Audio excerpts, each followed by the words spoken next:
दोस्तों नमस्कार, स्वागत है आप सभी का ऑनलाइन एडा स्टडी यूट्यूब चैनल पर। जैसा कि दोस्तों आप जानते हैं, किसी भर्ती संबंधित कोई भी जानकारी होती है आप सभी को ऑनलाइन एडा स्टडी चैनल के माध्यम से दी जाती है। उसी क्रम में इस वीडियो में हम बात करेंगे कई बड़ी लेटेस्ट अपडेट के बारे में। वीडियो को जल्दी से लाइक कर दें, साथ ही शेयर कर दें। चलिए दोस्तों वीडियो शुरू करते हैं। आगे बढ़ने से पहले हम बात करेंगे सीटेट की बेस्ट बुक के बारे में, जो कि चक्षु प्रकाशन की है। अगर आप भी सीटेट के अंदर 130 प्लस नंबर लेना चाहते हैं तो आप अभी से अपनी प्रिपरेशन शुरू करें चक्षु की बेस्ट बुक के साथ, जिसमें आप सभी को 2800 से ज़्यादा बहुविकल्पी क्वेश्चन देखने के लिए मिलते हैं व्याख्यात्मक हल के साथ में। 2011 से लेकर 2022 के सभी प्रश्नों का अभ्यास और अध्यायवार संकलन भी आपको देखने के लिए मिलता है। नए पाठ्यक्रम पर आधारित आपको जो पुस्तक है वो देखने के लिए मिलेगी।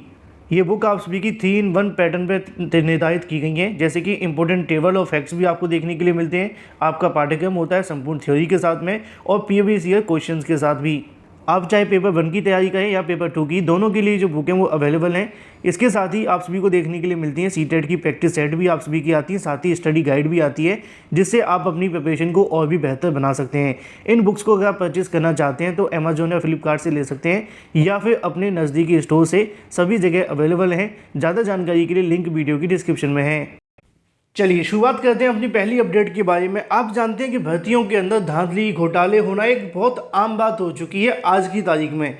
अगर किसी परीक्षा के बाद में पेपर आउट होता है या फिर सॉल्वर पकड़े जाते हैं या फिर और भी अलग अलग प्रकार की धांधलियां होती हैं, तो ये बिल्कुल आम हो चुका है, खासकर उत्तर प्रदेश के अंदर।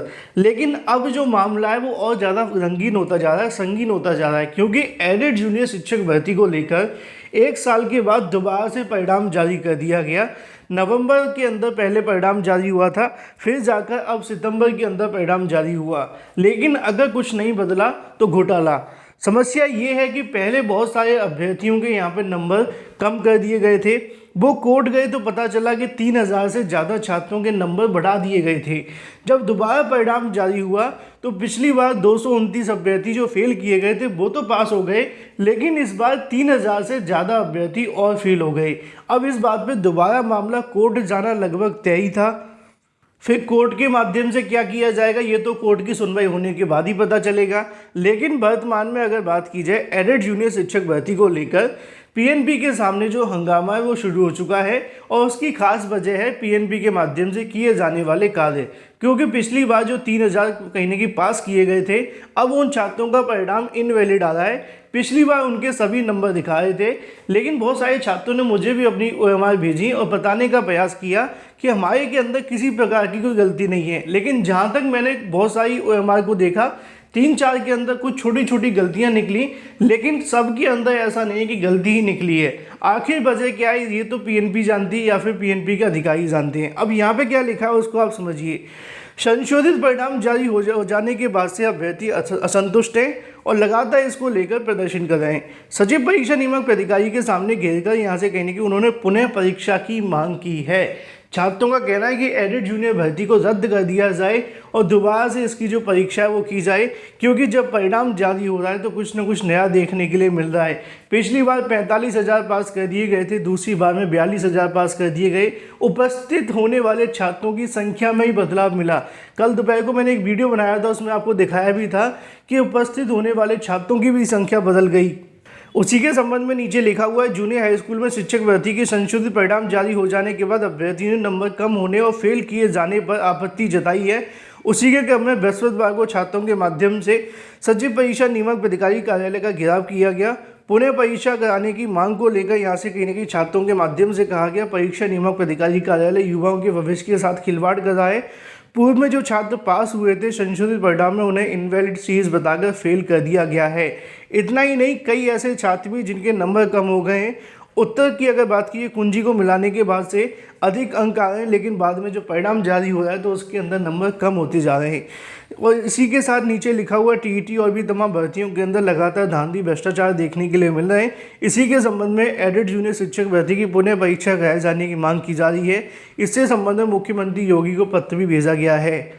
अब क्या होगा क्या नहीं ये तो बाद की बात है, लेकिन एडेड जूनियर शिक्षक भर्ती के अंदर दोबारा परीक्षा कराए जाने की मांग की जा रही है। बाकी आप क्या चाहते हैं कमेंट करके बताएं। बात कर लेते हैं अपनी अगली अपडेट के बारे में, जो कि संबंधित है एक और भर्ती के अंदर हुए भ्रष्टाचार को लेकर। आमतौर पे कई भर्तियों के अंदर भ्रष्टाचार देखने के लिए मिलते हैं, कई भर्तियों के अंदर गलती कर दी जाती है, बाद में मामले न्यायालय में जाते हैं। ये भी मामला संबंधित है उत्तर प्रदेश की दरोगा भर्ती को लेकर।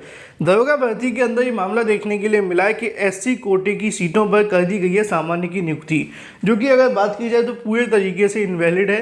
अगर आप आरक्षित सीटों पर ऐसे अभ्यर्थियों को नियुक्ति दे देते जो कि अनिर्जव से आते तो नुकसान कहीं ना कहीं देखने के लिए मिलेगा, क्योंकि ऐसा 69,000 शिक्षक भर्ती में भी कर दिया गया था।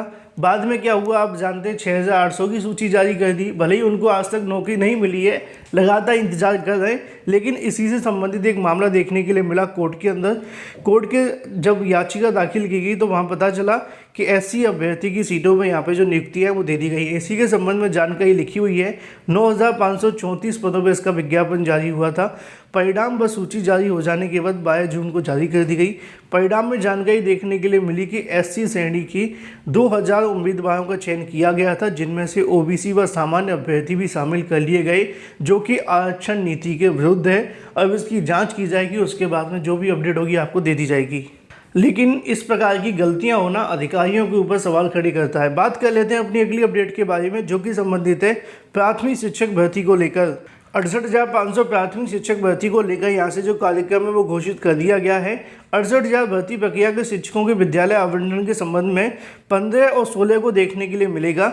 बेसिक शिक्षा विभाग के माध्यम से 68,500 भर्ती प्रक्रिया को लेकर कोर्ट के आदेश के तहत विभिन्न जिलों में तैनाती पाने वाले अभ्यर्थी के ऑनलाइन आवेदन की जो विद्यालय आवंटन किया जाएगा वो 15 से लेकर 16 सितंबर के बीच में देखने के लिए मिलेगा।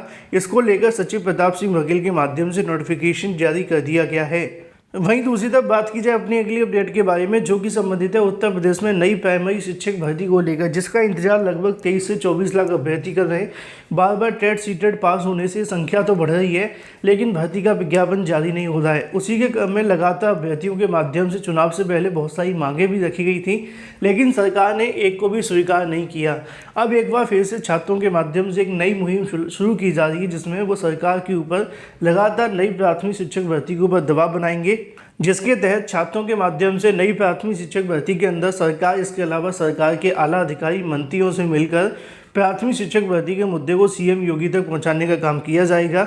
यहाँ पे आप सभी अभ्यर्थियों को देख पाए, इनके माध्यम से प्राथमिक शिक्षक भर्ती को लेकर कल की तारीख में ज्ञापन सौंपा गया था, जैसा कि आप सभी के सामने जानकारी भी लिखी हुई है। कल देर रात को इसको लेकर वीडियो भी बनाया था, लेकिन काफ़ी देर बाद वीडियो अपलोड हुआ था तो आपको जानकारी नहीं मिली होगी। उसी के संबंध में छात्रों के माध्यम से बताया गया कि बेसिक शिक्षा विभाग के अंदर प्राथमिक शिक्षकों की बड़ी संख्या पद खाली हैं। सरकार ने 51,000 की जानकारी दी थी, 68,500 के 12,000 पद खाली, 22,000 पद खाली हैं। हर साल रिटायरमेंट भी होती है, लेकिन नई शिक्षक भर्ती के नाम पर सरकार कहने की ठेंगा दिखाती है। तो सरकार के ऊपर दबाव बनाने का समय आ चुका है और आप सभी को एकजुट होने की आवश्यकता है। अगर आप घर बैठकर यही सोचते रहेंगे कि मेरे करने से कुछ नहीं होगा, तो पड़ोस वाला भी यही सोचेगा कि मेरे करने से कुछ नहीं होगा। सच में फिर कुछ भी नहीं होगा। अगर आप एकजुट हो जाते हैं तो भर्ती को लेकर विज्ञापन भी जारी होगा, लेकिन आपको दबाव बनाना ही पड़ेगा। उसी के संबंध में छात्रों के माध्यम से एक बार फिर से जो प्रयास है वो शुरू कर दिए गए हैं। बात कर लेते हैं अपनी अगली अपडेट के बारे में, जो कि संबंधित है उत्तर प्रदेश में आने वाली 7,000 पदों पर एक और नई भर्ती के विज्ञापन के बारे में। अगर बात की जाए समूह ग के 7,000 से अधिक पदों पर जो भर्तियां फंसी हुई हैं, आरक्षण के नए फॉर्मूले की अगर बात की समूह ग के 7,000 से अधिक पदों पर भर्तियां फंसी हुई हैं, उत्तर प्रदेश अधीनस्थ सेवा चयन आयोग का विभागों को बुलाकर आरक्षण की व्यवस्था के अनुसार पदों का निर्धारण कर रहा है, जिससे कि जल्द ही इनके लिए जो भर्ती का विज्ञापन निकालते हुए आवेदन लिए जा सकें। मुख्यमंत्री के निर्देश पर समूह ग के रिक्त पदों को भरने के लिए अपना प्रस्ताव उत्तर प्रदेश अधीनस्थ सेवा चयन आयोग को भेज रखा है। केंद्र सरकार के निर्देश पर राज्य सरकारों ने निःशक्त को 3 स्थानों में 4% आरक्षण दिए जाने को लेकर यहाँ से जो तैयारियाँ वो पहले कर ली गई थी। ये जो जानकारी दी जा रही है ये है दिव्यांग श्रेणी से आने वाले 4% आरक्षण को लेकर। तो इसी के चलते कहीं ना कहीं थोड़ी समस्याओं का सामना करना पड़ रहा है। जैसे सारी चीज़ें क्लियर हो जाएंगी, 7,000 पदों पर नई भर्ती का विज्ञापन जारी होगा। लेखपाल भर्ती को लेकर कोर्ट के माध्यम से एक ऑर्डर जारी किया गया है और ये जो ऑर्डर संबंधित है वो ये है कि जहाँ पे नकल कराने वाले, जो कहीं ना कहीं धांधली करने वाले लोग थे, उनके माध्यम से जमानत याचिका की मांग की गई थी, लेकिन कोर्ट के माध्यम से लेखपाल भर्ती में नकल कराने वाले गिरोह के जो भी जमानत की अर्जियाँ थी उनको खारिज कर दिया गया है और लगातार कोर्ट के माध्यम से इसके संबंध में जो जानकारी मांगी जा रही है। भविष्य में क्या होगा देखना दिलचस्प है। वीडियो को लाइक कर दें, साथ ही शेयर कर दें।